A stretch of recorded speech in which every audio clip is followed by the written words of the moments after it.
So now what we're going to do, I'm going to use the tool like you got in your kit. It has this round end and then a squared off end. So, actually before we do that, we want to take the needle tool and find the center of this. So mark some concentric rings for yourself so you know where the center of this is, just like that.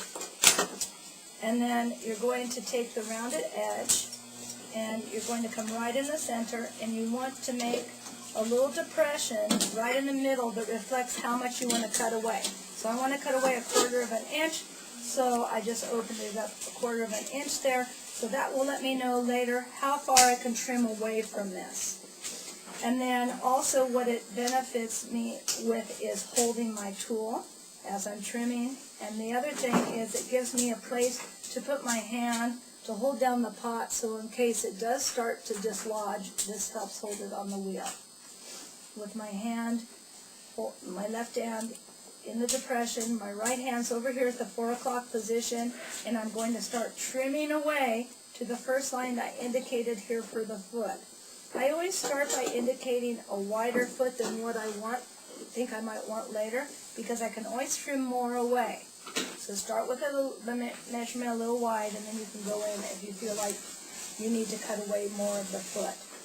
So at the 4 o'clock position with the wheel going quickly, we're letting the trimming tool do our work for us. So we're not really putting a lot of pressure on this tool. It's nice and new. It should be rather sharp. So we're letting the fast wheel and the sharpness of the tool do our work for us here. So we're just remembering the curvature of the pot, so we're trying to follow from that line that we made that indicates it's too thick right there. Following the curve of the pot, using the rounded tool. And then when we want an area that's straight, we resort to the squared off part of the tool. So at this point, we take a look and we decide, is that foot about the size that we want it? And since this does have a wide brim, this is about as small of a foot as we want to go. We don't want to go too much because it'll be a little bit off balance. So now what we're going to do is we're going to mark the inside of the foot. So this is going to be my foot. The foot should be 1/4 inch thick, just like the rest of the pot. Before we go on and start trimming the inside, though, we want to finish up just this exterior area. So as I pass those bowls around, did you guys notice the one that had like the curve here at the base, how you could pick it up better and handle it better? So what we're going to do is you can use your mini ribbon sculpting tools, which come in a kit like this. The little round one is really good, or you can use Dolan tools that have a really small little tool, a little tip like that.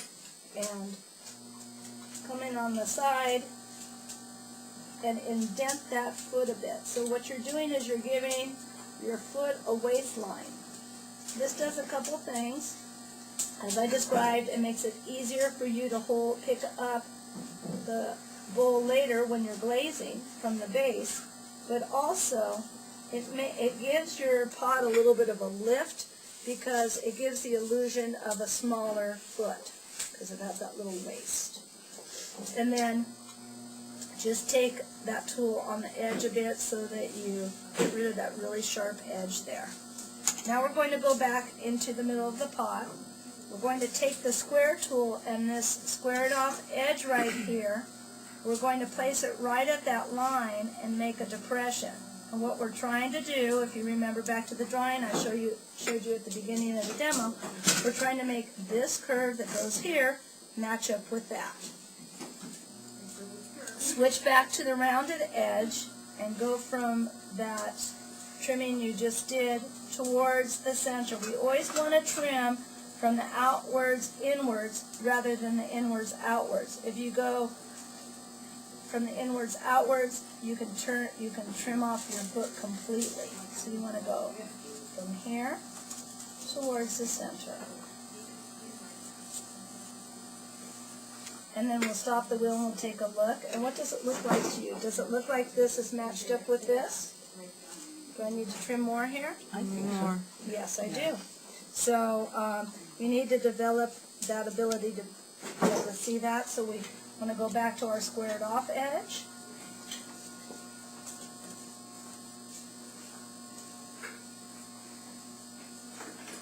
Okay. What does that look like? Does that look like it meets up? I think it does. So now we're going to finish off the bottom of the foot with our rounded edge of our tool.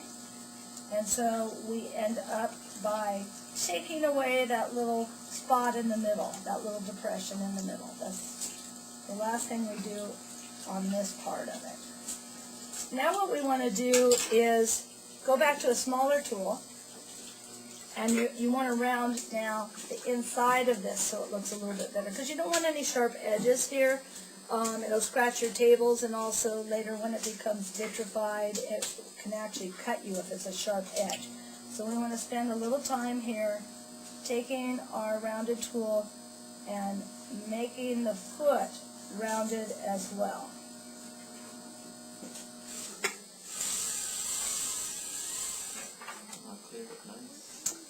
And then if you don't like these little throw lines or these trimming lines on here, you can come back with a rib and smooth them off.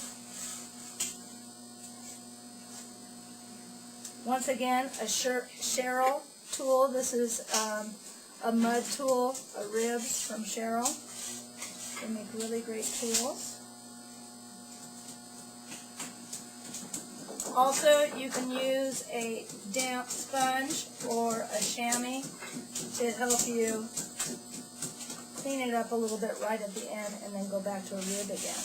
So you can add a little bit of moisture to it and then come back and smooth it down. And then last thing you're going to do is take a chamois and clean up the foot just a little bit more. We have our finished product,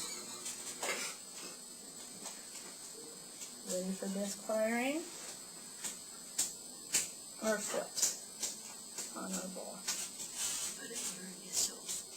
What? And make sure you write your initials on the bottom. Thank you. Any questions about that, you guys? Because they put my initials on